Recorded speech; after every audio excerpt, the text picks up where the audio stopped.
सुप्रभात विद्यार्थियों, सरस्वती शिक्षण समूह पाटन द्वारा संचालित हिंदी ऑनलाइन कक्षा में आपका स्वागत है। प्यारे विद्यार्थियों, चैनल से जुड़ने के लिए सब्सक्राइब करें। नए वीडियो की सूचना के लिए बेल आइकन को जरूर दबाएं। किसी ने बहुत खूब लिखा है, जिंदगी बदलने के लिए लड़ना पड़ता है, जिंदगी को आसान करने के लिए समझना पड़ता है। वक्त आपका है, चाहे सोना बना लो, चाहे सोने में गुजार दो। प्यारे विद्यार्थियों, कक्षा 10 का अध्ययन हम कर रहे थे। कक्षा 10 में जो क्षितिज पुस्तक है उसका पहला पाठ सूरदास जी चल रहा था, जिसमें कवि परिचय और 2 पद हैं, उनका अध्ययन हमने कर लिया।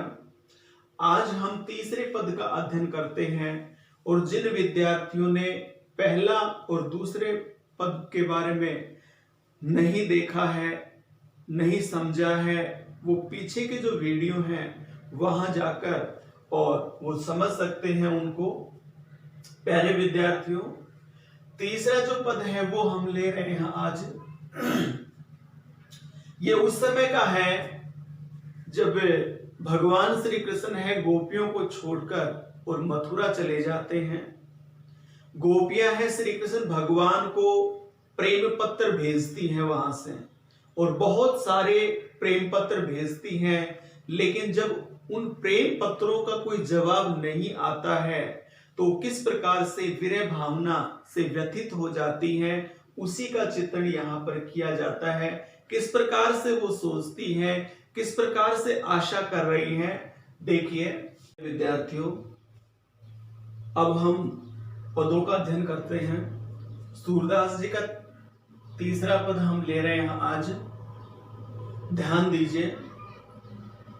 संदेशनी मधुबन कूप भरे। संदेशनी का मतलब होता है संदेशों से या प्रेम पत्र, यानी प्रेम पत्रों से।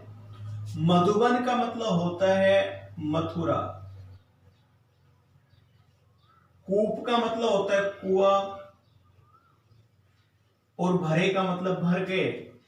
यहां पर जो गोपियां हैं वो कहती हैं कि हमारे प्रेम पत्रों के कारण से और मथुरा में कुएं हैं वो भी भर गए हैं। यानी हमने इतने पत्र लिखे हैं, हमने इतने प्रेम पत्र लिखे हैं कि मथुरा के जो कुएं हैं वो भी भर गए हैं। किन से भर गए हैं? प्रेम पत्रों से। अपने तो पटवत नहीं मोहन हमरे फिरी ने फिरे।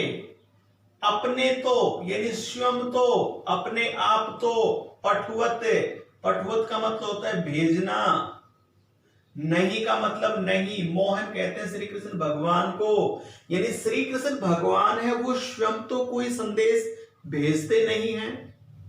भगवान श्री कृष्ण है वो तो कोई संदेश भेजते नहीं है, कोई पत्र भेजते नहीं है। हमरे फिरी ने फिरे, फिरे का मतलब लौटाना। लेकिन जो कुछ भी हम प्रेम पत्र लिखते हैं, जो कुछ भी हम संदेश भेजते हैं, उसका जवाब है वो भी वो देते नहीं, उसका जवाब है वो भी वो लौटाते नहीं है। दोबारा देखिए। अपने तो पटवत नहीं मोहन, यानी भगवान श्री कृष्ण है मोहन स्वयं तो कोई संदेश पत्र नहीं भेजते हैं, कोई पत्र नहीं भेजते हैं। हमरे फिरी ने फिरे, लेकिन हम जो कुछ भी लिखते हैं, जो कुछ भी हम संदेश देते हैं, उनका जवाब है वो भी लौटाते नहीं, उसका जवाब भी वो देते नहीं है। जिते पथिक पढ़े मधुबन को। जितने माने जितने भी, पथिक कहते राहगीर को, पढ़े के मतलब होता है लौटना, मधुबन को। यानी यहां पर बताया गया है कि जितने पथिक पढ़े मधुबन को, यानी जितने भी पथिक हैं वो मधुबन को गए हैं, यानी जितने भी पथिक हैं वो मधुबन को गए हैं। यहां पर पढ़े का मतलब होता है गए, यानी जितने भी पथिक मधुबन को गए हैं, यानी मथुरा को गए हैं। बहुरी ने शोध करे। बहुरी का मतलब वापस लौटकर, शोध का मतलब सुध लेना। वापस लौटकर उन्होंने हमारी कोई सुध नहीं ली है। के वे श्याम सिखाए प्रमोदे, के कछु बीच मरे, यानी हमें तो ऐसा लगता है, सिखाए का मतलब सिखाकर, प्रमोदे का मतलब होता है अपने वश में कर लेना, यानी हमें तो ऐसा लगता है कि भगवान श्री कृष्ण ने उनको सिखाकर और अपने बस में कर लिया है। किनको कर लिया है? जो राहगीर गए हैं, जो संदेश लेकर गए हैं, उनको भगवान श्री कृष्ण ने बहकाकर अपनी बातों में लेकर और उनको अपने बस में कर लिया है। या फिर ये भी हो सकता है कि कहूं बीच मरे, या ये भी हो सकता है कि वो बीच रास्ते में ही मर गए हों। जो संदेश लेकर, संदेश वाहक जो हैं, उनको, उनके बारे में हमें ऐसा लगता है कि कहूं, यानी क्या कहूं उनके बारे में, बीच मरे, यानी वो बीच में मर गए हों, या संदेश वहां तक पहुंचा ही नहीं हो, मथुरा तक वो पहुंचे ही नहीं हो, बीच में ही मर गए हों। कागज गरे, यानी ऐसा भी लगता है कागज गल गया हो, किसके कारण से? मेघ, वर्षात के कारण से। या फिर ऐसा भी हो सकता है कि मथुरा के अंदर जो कागज है वो बरसात के कारण से गल गया हो। मसी खूंटी, मसी का मतलब होता है स्याही, खूंटी का मतलब समाप्त होना, या फिर ये भी हो सकता है कि मथुरा के अंदर स्याही है वो भी समाप्त हो गई हो। सरदव लागी जरे, सरदव का मतलब होता है दावाग्नि, यानी जंगल में लगने वाली आग, यानी उससे उनकी कलम है वो जल गई हो। सरदव, सर का मतलब होता है जिसमें पहले जो कलम जो बनाते थे जिसको सरकंडा कहा जाता था, दव का मतलब होता है आग, यानी उनकी जो कलम है वो उस आग में जल गई हो, ऐसा भी हो सकता है। सेवक सुर लिखन को आंधो पलक कपट अरे, सेवक सूरदास जी कहते हैं कि लिखन को आंधो, क्योंकि वो लिखने वाला ही अंधा है, किसके कारण से? प्रेम के कारण से अंधा हो गया है, यानी वो प्रेम के, ऐसा भी हो सकता है कि वो प्रेम के कारण से अंधा हो गया है। पलक कपाट अरे, अरे का मतलब होता है अड़ जाना, यानी पलक रूपी जो कपाट है वो अड़ गई हो, यानी आंखों के सामने पलक रूपी जो कपाट है वो, या अर्थात हम ये भी कह सकते हैं कि पलक है उनकी बंद हो गई हो, यानी प्रेम के कारण से वो अंधा हो गया हो। ऐसा भी हो सकता है कि वो पत्र नहीं लिख पा रहे हो, क्योंकि पलक है, वो पलक रूपी कपाट है, उसने आंखों को बंद कर रखा हो, ये भी हो सकता है। प्यारे विद्यार्थियों, तीसरा पद था। अब हम देखते हैं चौथा पद। प्यारे विद्यार्थियों, सूरदास जी का चौथा पद है वो हम पढ़ते हैं। ये इस पाठ में अंतिम पद है, चौथा।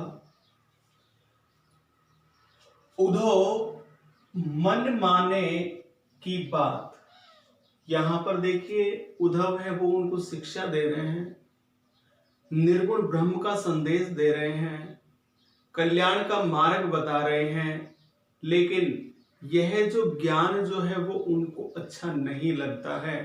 और किस प्रकार से वो कहती हैं कि उद्धव मन माने की बात, अरे उद्धव ये तो मन मानने की ही बात है, यानी किसी को कोई अच्छा लगता है, किसी को कोई अच्छा लगता है, ये तो मन माने की बात है। उद्धव मन माने की बात, अरे उद्धव ये तो मन के मानने की बात है, किसी को कोई अच्छा लगता है, किसी को कोई अच्छा लगता है। जिस प्रकार से यहाँ पर उदाहरणों के माध्यम से यहाँ पर गोपियां हैं वो कहती हैं कि दाख चुहारा छाड़ अमृत फल विष कीरा विष खात।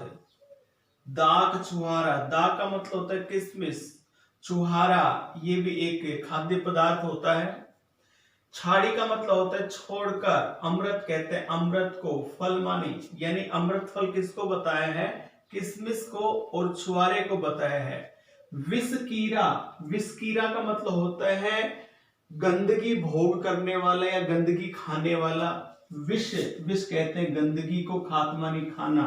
तो यहां पर क्या बताया गया है कि जिस प्रकार से गंदगी खाने वाला, या हम ये कहें कि विष कीड़ा जो होता है, गंदगी खाने वाला जो कीड़ा जो होता है, दाक छुहारा छाड़ी अमृत फल, यानी दाक छुहारे को छोड़कर, यानी किसमिस और छुहारे को छोड़कर, यानी किसमिस और छुहारे अमृत जैसे फल हैं, इनको छोड़कर विष खात, वो विष को ही खाता है। कहने का मतलब जो गंदगी में रहने वाला कीड़ा है, अगर उसको किसमिस या छुहारा दिया जाए तो उस किसमिस और छुहारे को नहीं खाता है। वो तृप्त किससे होता है? वो गंदगी से ही तृप्त होता है। तो वो उनको छोड़कर और वो गंदगी का ही भोग करता है।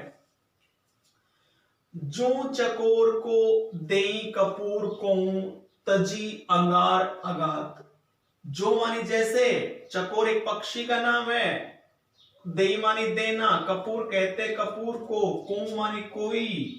अगर कोई चकोर पक्षी है उसको कपूर दे खाने के लिए, कपूर एक ठंडा बताया गया है, ठंडा पदार्थ बताया गया है इसमें, यानी चकोर जो पक्षी है उसको कपूर अर्थात ठंडा पदार्थ खाने के लिए अगर उसको दिया जाता है, तजी उसको वो छोड़ देता है।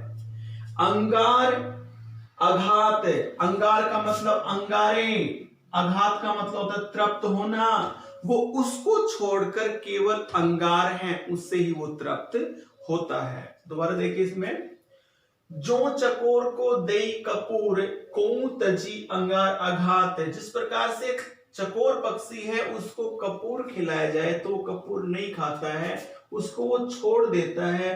अंगार अघात, वो अंगारों से ही तृप्त होता है। मधुप करत घर कोरी काठ में। मधुप कहते हैं भंवरे को, करत मानी करना, घर कहते हैं घर बनाना, कोरी कहते हैं कोरी काठ माने थोते या लकड़ी में। यानी भंवरा जो होता है वो लकड़ी के अंदर काठ में ही अपना घर बनाता है।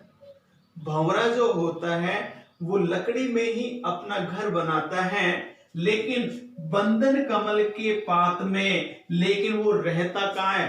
बंधन माने बंधा हुआ, कमल कहते हैं कमल को, पात कहते हैं पत्तों को, लेकिन वो रहता कहाँ है? कमल के पत्तों में ही रहता है।